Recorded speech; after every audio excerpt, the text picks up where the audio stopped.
Ndabasuhuje abakunzi ba Beni Grace TV. Mu gitondo ubu ni saa kumi n'imwe, yego saa kumi n'imwe n'igice. Rero ndabyutse nsanga abana nta mugati bafite, ariko mu by'ukuri ntabwo icyo nari ngamije ari uko murabona mbitse amandazi, sibyo? Ntabwo nari ngamije kubereka ko bateka amandazi kuko murabona nta kintu mberetse, ahubwo icyo nshaka kubabwira hari ukuntu ikintu iyo wakimenye uba warakimenye. Ni ukuvuga ngo oriye yo kugira ngo ngende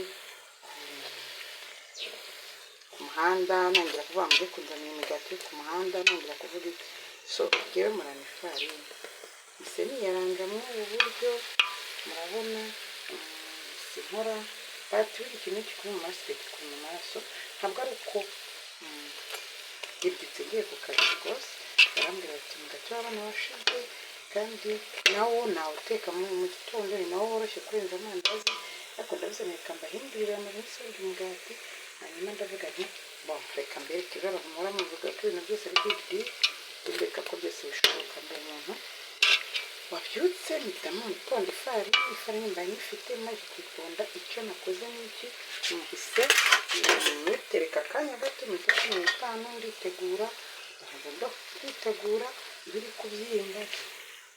ntabwo ari ngombwa ibintu byinshi kuko nababwiye ko ni amasaha y'akazi kugira ngo nkice akazi k'abandi, ariko nanone ngomba no gusiga icyo nkeneye. Murabona rero ko ibintu ntabwo bisaba, iyo ubimenyeye ntabwo ari ibintu biba bisaba ko ugombera kujya kuvuga ngo nta umwanya se wita umwanya se murabona ntawubonye, ntabwo biba bigoye. Ibintu byose nababwiye ntabwo ari big deal, mujye mwumva yuko birashoboka. Mfata ifarini nkeya ndayiponda ndayirekera byibuze iminota 5, ntabwo ndangije gukora amandazi nkomeza nditegura, ubundi arabyimba gato, ubundi mbabonye icyo ngaburira abana. Narababwiye ngo twirinde ibintu by'amamibe n'ibiki byose, kandi ntimukajya mwishyiramo ngo dufite akazi ngo ibintu byose tuzabiharira abakozi. wayine ubuse bisabye iminota ingana, reka gukora byinshi kubera ko byinshi ntabwo ari byo byangombwa. Kimwe ikibazo gihari abenshi bashaka kubereka nta kindi,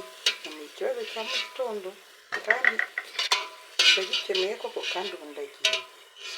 Icyo nashaka kubereka ni icyo kugira ngo mubone yuko ibintu byose iyo ubizi, niyo mpamvu nabashishikariza abantu mugiye guteka rwose mujye mureka ibyo bintu by'ubute mubwira ngo bwo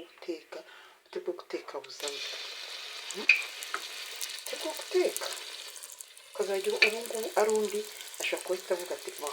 twagiye ku muhanda kugura amandazi. Kubera iki se uwo mwanya wo kujya turi gutuma abakozi amandazi ku muhanda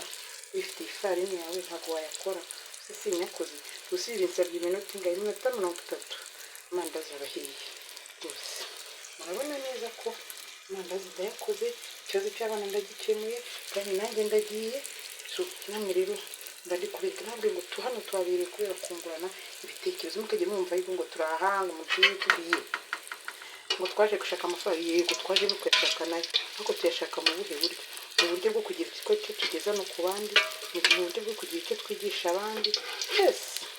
kugira icyo dukura ku bandi. Nawe ugiye ngo nuza kuri YouTube udafite target uzaba ufite ikibazo, uzaba ufite ikibazo pe. Niyo mpamvu rero murabona neza ko amandazi ntabwo nkoze menshi,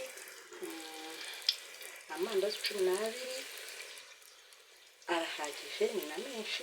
ko ntabwo abana barya ibintu byinshi mu gitondo. Umwana afata rimwe, yakabye agafata abiri, sibyo ko nta n'umwanya baba bafite nk'uwo murarizi mu gitondo no kugenda bajya ku mashuri,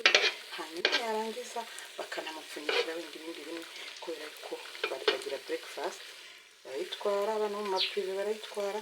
ariko niyo batayitwara bagiye yariye. Ndashaka inyigisho y'uyu munsi, ndashaka kubereka yuko ibintu byose birashoboka kuba wabyuka uvuga uti bakakubwira ati iki ntabihari. Yes, nabaye ntashye nijoro sinabasha kumenya ko nabikora, ariko murareba nk'iyi farini iyo bishaka umugati uwo wahiye kare, nari kujya kurangiza kwitegura umugati wahiye. ni ikintu cyoroha gukora umugati, ntabwo bigoye. Ariko navuze reka mbahindurire mbakore amandazi kandi nayakoze. Murabona ko no mu gitondo hari icyo wasiga ukoze mu rugo iwawe, ari ibintu bigoye, byose bisaba mu mutwe. kandi impamvu ntabwo ari ukuvuga ngo uzamutwe, harimo abantu mu gihugu guteka amandazi, kubaza kubitegura uteka menshi kemura ikibazo ngo ngo tutegure ngo ejo saa munani ngo tuzakora amandazi oya ushobora no kubikemura muri ubu buryo ukabukemura ikibazo hari ukuntu ushobora kubyuka uvuga uti ngiye mujye kuzana ipaki y'amandazi yarya gura ngahe bibiri cyari cyatanu ntabwo mbizi ariko kumenya hari kera twajyaga irindazi nyama 100 cyangwa 200 sadete ubwo nari munsi y'imyazi niba ari 10 urumva niba ari 10,200 kandi se turatungana gute twebwe ko turatungana nka gutya sibyo ariko si ukoresheje ifarini ingana gute menya ari igikombe kimwe urumva rero ko icyo ushatse kubereka hano nta kindi ni ukugira ngo bereke ko birashoboka bamujya mu ngira biriya bintu bikorote mu gitondo hanyuma amandazi yo nyakoze gute tubike biriya kugira rero ngo mujye umva ko ibintu birashoboka ntabwo biba bisaba umwanya munini ushobora gukunda iminota 2 warangiza ugakemura n'ibibazo iminota 2 aha rero murabona yuko ugize amandazi yanjye yose arahiye nayashojeje hari ibintu byinshi kugira ngo murabona nuko aranoroshye ntabwo agoye so rero mugerageze namwe kujya murwanaho mujye mugerageza kwirwanaho apana kubyukira ku mabutike mujya gukomangayo si ngombwa mujye mwumva yuko ikibazo nawe wagikemura wibereye nta kibazo kwikomereza aha rero reka mbashimire ndatekereza yuko hari icyo mukuyemo wowe ubyukira ku muhanda uvuga uti amandazi bagusakuriza ujye ubigenza gutya sibyo nabo babwiye ngo nubwo tuba turi gushaka amafaranga ariko ufite ubwenge hari icyo azajya akuramo hari uza ari kwibizinesi ari kwinezeza ari ibyo dukora ariko hari n'uza afite tageti avuga ati nabigenza gute kugira ngo ngabanye disipensi y'amafaranga nanga mu rugo nk'uko nyine uko nguko urabona ndabishoje amandazi ndahishije kugira ngo iki cyo nagikemuye so nawe rero wabikora ntabwo bigoye ntukajye mubikorwa ntukajye mwumva yuko ari big deal ibintu byose ntukajye wumva yuko uzajya ubishakira umwanya oya mujye munagerageza gukemura ibibazo kugira ngo murabibona ahangaha breakfast y'abana hano so numvaga nabashyiramo na biscuit zifite zimwe nikorera reka mbikore yego murabona neza ko ntabwo bigombera ibintu byinshi umwana ari irindazi yakirira ka biscuit ntabwo bigoye ni breakfast amba ndi kuberekera abamama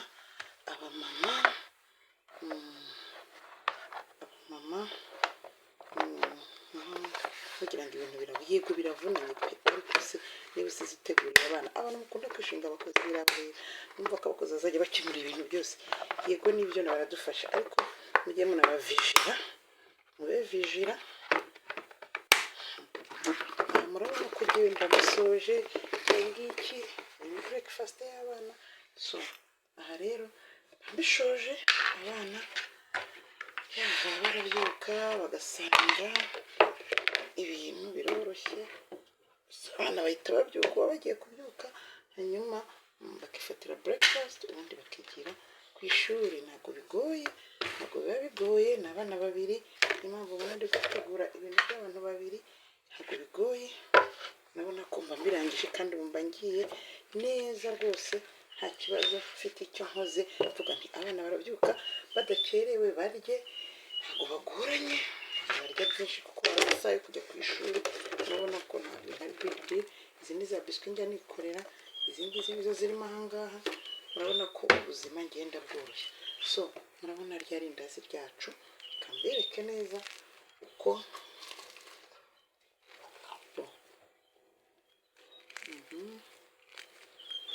nabona neza ko irindazi rishyushye riraryoha aha rirashyushye nta mwanya wo guta umuntu aba afite ushaka kurifatisha icyayi ushaka kurifatisha ikindi kintu cyose ushaka ji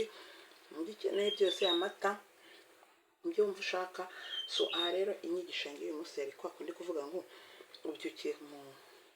ubyukiye ku mabutike kujya gushaka amandazi barakubwira nta kintu gihari no ushobora gufata umwanya ukaba wabikemura irindazi ukoreye mu rugo riba riryoshye irindazi mureba gutya ririmo amata ariko si na ngombwa gusa njye nari nyafite nyashyiramo nashyizemo amata nshyiramo isukari mbese shyiramo ibyo ushaka ibyo nshaka byose biba birimo, uvuga uti harimo ibingibi. Biriya yo ku mabutike rero baba bashaka inyungu, ntabwo uba uzi n'ibirimo. So ubwo rero inyigisho yanjye yari iyo ngiyo, amasezereho ndagiye ku kazi, mba ngiye numva ndi ntunganye ko mbashyize hari icyo nkemuye kandi nkikemuriye. Ndabashimiye rero. Niba uri mushyashya ukaba utarakora subscribe, kora subscribe, like, share na comment, hanyuma tujye tubumana mu buzima bwa buri munsi, dukomeze twige, dukomeze tuganire, hanyuma bijye bigufasha. Sawa rero, ciao ciao, see you next time.